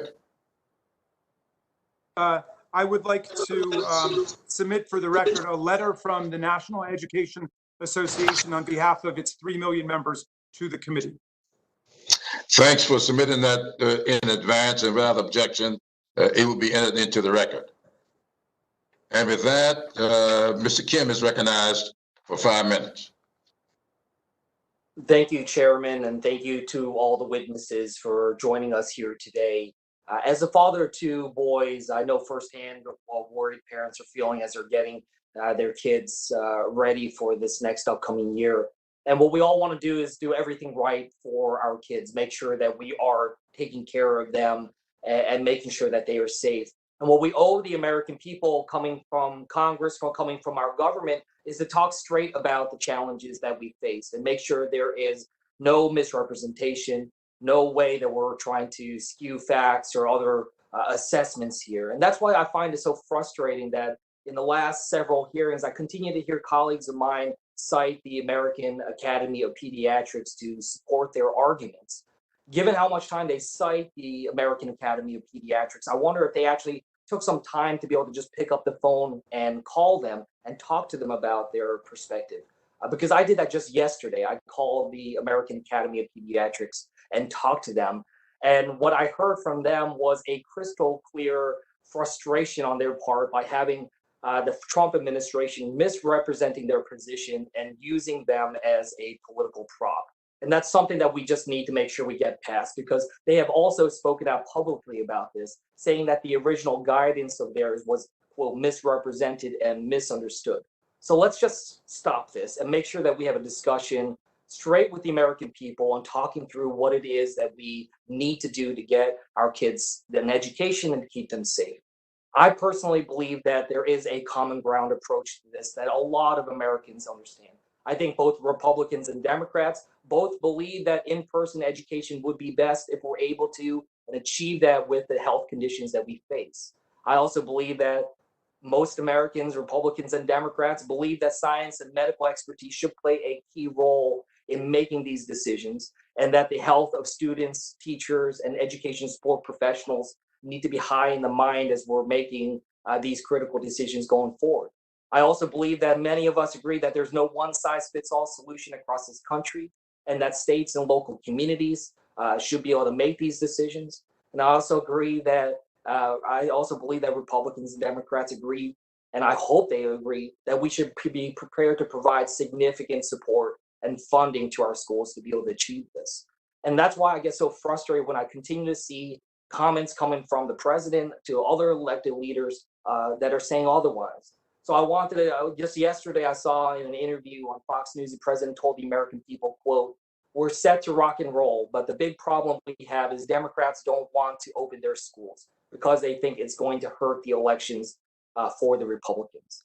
Mr. Runcie, I wanted to direct this one to you. From your perspective, is there any truth to the president's claim that school districts are not opening up for political reasons? Absolutely not. I can tell you that my school board, this administration, our entire community has been working day and night, 7 days a week, trying to figure out how we can open schools. And our intent, as with the planning that we started last spring, was to get to a point where we could at least do a hybrid, right? Where we have some days in school, some days online, where we could execute CDC guidelines. That's not feasible, again, because of what's going on in the community. Our schools are connected to that. The other thing I would say is that, look, our buildings, they may be closed, but education is still open. We spent the entire summer training our teachers with a laser-like focus to make sure that the online experience, the e-learning that's going to be delivered, is going to be substantially different. And so we put a number of things in place in addition to training to make sure they're effective, they can engage their students. We've also created 2 different schedules for our elementary so that There's a morning session and there's an afternoon, evening session for K through 5 to accommodate parents who may have to work or may not be there to support their youngest learners. We were talking about tutoring earlier. At our secondary level, we are creating what some may call, homework hotline, but it's after school support, where there's going to actually be an educator that's certified and available to help students in core subject areas, or their families now be available from 3 to 9 o'clock. That's something that we'll probably retain long beyond this pandemic. Look, I really appreciate that. And the thoughtfulness that you put into this really comes across. And I've talked to a lot of school districts in my own district, and none of them are looking at this through a political lens. Enough is enough, and we need to make sure that we're getting our kids the education that they need, and we don't need to have that politics as a part of that. And any assessment or any statement that accuses our education officials and across this country of doing so is just flat out wrong. So, Mr. Chairman, I want to turn it back to you and just continue our work to try to come across and build this common ground approach to be able to get our kids an education safely and responsibly. Thank you so much. Thank you, Mr. Kim, and thanks to all of you for your participation here today. Let me thank all the panelists. And at this point, I am ready to yield to the ranking member for a closing statement, but I can't see him. Under the rules, I've got to be able to see him. I don't know if he's still with us. Mr. Chairman, the ranking member had to step off. He's got another event to attend, and I have been volunteered to close for him, if that's okay.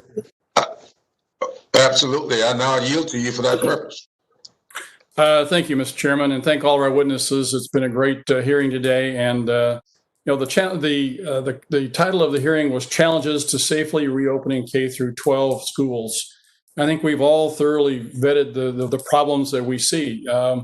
There's concerns, obviously, in many different ways, and I just want to go through some of the things here that the scientists and the pediatricians that we rely on for the scientific and the data to show that we can do this safely are all recommending this, whether it's Dr. Fauci, Dr. Redfield at the CDC, the Academy of Pediatricians. They all have guidelines. They all have plans on how we can do this safely. Throughout this situation, we've talked about the health risks, and there's no doubt there are some health risks. But again, in the paper I showed earlier of the CDC, they discuss very thoroughly the health risks with regards to the common flu, how your children are more at risk of the flu than they are from the COVID. In our state of Missouri, we've lost more people to the flu than we have COVID. So I think perspective is needed here to be able to understand the risks that are involved. And I think the point's been made a couple of different times that it's up to the local officials to make those decisions based on their science and the involvement that you have with the community and the medical community with regards to how COVID is progressing in your community. That needs to be paramount. Obviously, it's low risk with regards to children. That doesn't mean no risk, but there is very, very minimal risk. Science has shown that the children at 18, there is a minimal risk to their being exposed to some learning issues that we have. The fourth thing I want to talk about here is the system that we have in place. If we do the virtual learning, I admire the testimony today of the different folks talking about virtual learning. That's fine. But we've heard over and over again, even from the American Academy of Pediatricians as well as the teachers unions, and I can read the statement from teachers unions. This spring's unwanted experiment has made clear what we had long known before the pandemic. Remote learning cannot be a substitute for in-person learning. 86% of our members, this is the teachers union now, said we believed the digital learning time this past spring was inadequate for their students. So while it is a substitute and can get us by for a period of time, it is not a long-range strategy. We need to understand how we have to manage this disease so that we can get control of it, so we can get our kids in the classroom in any way that's possible. Other countries have done this, whether a lot of the countries include Austria, Denmark, Finland, Netherlands, Norway, Switzerland, Australia, and New Zealand, and Singapore have implemented different types of protocols in place that have helped the students be able to stay in school and learn that way. And then one of the things that we don't discuss very much, but was mentioned a time or two today, was the safety factor for kids. Last week, Dr. Redfield made the comment about how the opioid problems, the suicide problems are exacerbated by kids staying at home. The child abuse problem, there's been a 50% drop in children being reported as being abused, yet the emergency rooms are being flooded by kids. So there's a lot of things to consider here. Again, the challenges, as the title of this committee hearing was, challenges to safely opening our kids, our schools. It is great, but it's not something we can't overcome, and it's not something that we don't have a plan for. A plan that can be that we can be flexible enough to be able to be changed as we know more about the disease and as we learn better processes and procedures. So with that, Mr. Chairman, thank you so much for the opportunity to close, and to also our guests today for their testimony. I yield back. Thank you very much for eating about the time. Before I make my closing statement, let me briefly address the repeated claims that have been made that public health experts are recommending reopening all schools for in-person learning. The truth is, the president's public health advisors have made clear that reopening schools is especially risky in communities where the coronavirus is spreading at a high rate. Dr. Redfield, the CDC director, said, and I quote, "In areas where there are hotspots, remote and distance learning may need to be adopted for some amount of time." And Dr. Deborah Birx, coordinator of the White House Coronavirus Task Force, explained, and I quote, "If you have high caseload and active community spread, just like we're asking people not to go to bars, not to have household parties, not to create large spreading events, we are asking people to distance learn at this moment so we can get this epidemic under control." So the experts are unanimous. Fully reopening schools in virus hotspots is extraordinarily risky. Now, as I close, I want to thank all of our guests here today, and I want to say that your remarks have been very powerful. Superintendent Runcie, I know you're starting school for 270,000 students and 30,000 staffs in about 2 weeks. Everyone here wishes you and your colleagues across the country the very best as you all shepherd students and families through a very challenging school year. Ms. Skillins, I want to express again my condolences for the loss of your colleague.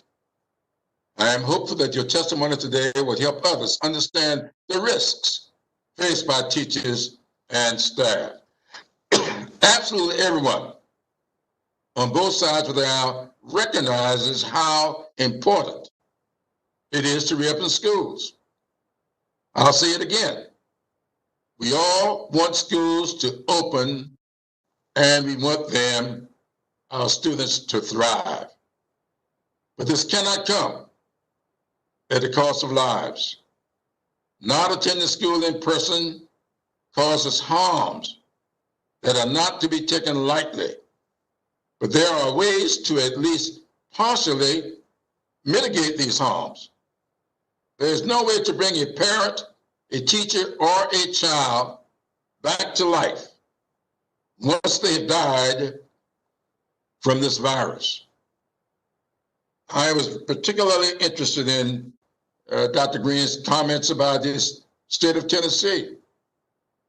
He's pleaded for us to listen to the people of Tennessee. Well, we are. That's exactly what everybody's been saying here today. But what we're hearing is that irrespective of what may be going on in your state, if you don't reopen schools, you're going to cut off funds. That's not coming from anybody on this panel. Mr. Lee, I believe we heard from Mr. Lips He has repeated the word flexibility several times. That flexibility, it seems to me, has got to be throughout the system.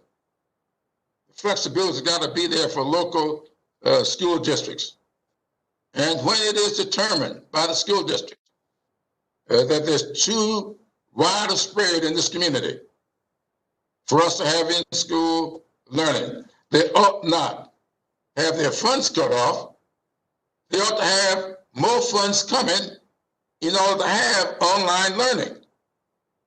And for some strange reason, no one has talked here today about heating and air conditioning units. To me, when there's an outbreak, we talk about cleaning things up. If this virus gets into a school, maybe from 3 or 4 children, and they've got a faulty HVAC system, it seems to me that we ought to be giving them the funds that's necessary to repair that system, not take the funds away for not opening the schools.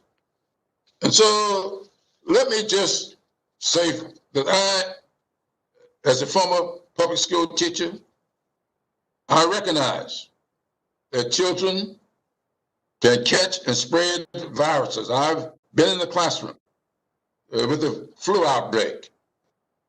And I also know how high risk hotspots can be.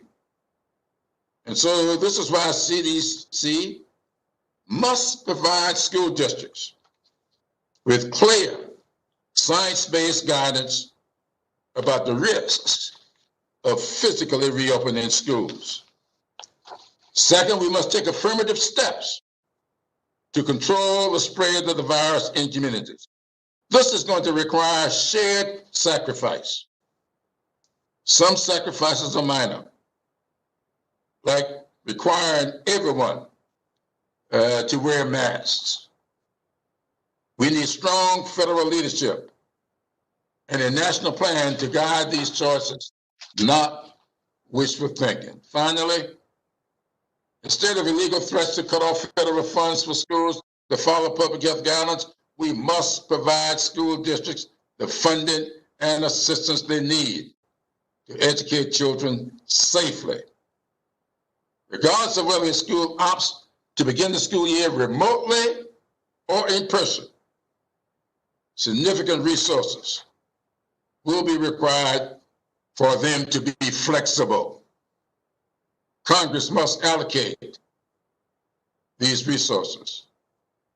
We've heard today about the struggle of remote learning for students and families, and especially heartbreaking are the challenges faced by children with special educational needs or mental health concerns, and children in hard-hit communities already struggling with this pandemic. Families living in red zones will not benefit, however, from sending their children into unsafe schools. The only way we can provide real relief to these families is to take control of the pandemic as fast as we can. So if my colleagues are serious about getting kids back to school safely, I would ask them to join me in demanding federal leadership to contain the coronavirus instead of wishing it will go away. As the president said, it won't go away. We have to make it go away.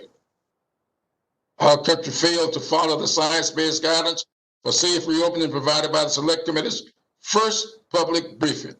And as a result, more lives were lost, more livelihoods were destroyed, and according to the CDC, we are not in a position where all of our schools can safely resume in-person operations. We must learn from these mistakes, not repeat them. Our children's futures are at stake. Before we close, I want to enter into the record a report of the American Federation of Teachers called Reopening Schools Safely, as well as the position statement of the American Speech Language Hearing Association and a letter they sent to Secretary DeVos. I ask unanimous consent for these materials to be entered into the record. So ordered. Now, without objection, all members will have 5 legislative days within which to submit additional written questions for the witnesses to the chair, which will be forwarded to the witnesses for their response. I ask our witnesses to please respond as promptly as you are able to. This meeting is hereby adjourned.